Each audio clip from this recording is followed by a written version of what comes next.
দেখো এখন সবথেকে যেটা ভালো লাগে সেটা হচ্ছে আমার পুচকুর জন্য শপিং করতে।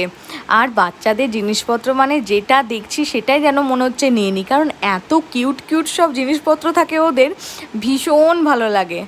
যা দেখছিলাম সেদিনকে সেটাই ভালো লাগছিল, তার মধ্যেও আমি কিছু কিছু বেছে বেছে এই ড্রেসগুলো নিয়েছি। কীরকম মানে কীরকম হয়েছে তোমরা কিন্তু অবশ্যই কমেন্ট করে জানিও। আর ও না এবছর দুর্গাপুজোতে অনেকগুলো জামা গিফট পেয়েছে, সেগুলো আমি তোমাদের সাথে শেয়ার করেছি একটা বড় ভিডিওতে। যারা যারা দেখোনি তারা যাও গিয়ে দেখে আসো, আর যদি না দেখে থাকো তো আমি নিজের লিঙ্ক দিয়ে দিলাম, তোমরা লিঙ্কে ক্লিক করে তোমরা দেখে আসতে পারো। এই ড্রেসটা দেখো ঠিক কতটা সুন্দর লাগছে, কিন্তু জানি না আমার বাবুর এখন এটা হবে কি না, তো কিনে নিলাম। মনে হয় জামাটা ঠিকঠাক হলেও প্যান্টটা হয়তো বড় হবে। ঠিক আছে, ও একটু বড় হয়ে নয় পরবে। আর এটাও ভীষণ সুন্দর, একটা জ্যাকেট আছে, ভেতরে একটা টি শার্ট, আর তার মধ্যে একটা প্যান্টও আছে। তো চলো টাটা বাই। কীরকম লাগলো শপিং অবশ্যই কিন্তু কমেন্ট করে জানিও। যদি ভালো লেগে থাকে তাহলে একটা লাইক করে দিও। বাই।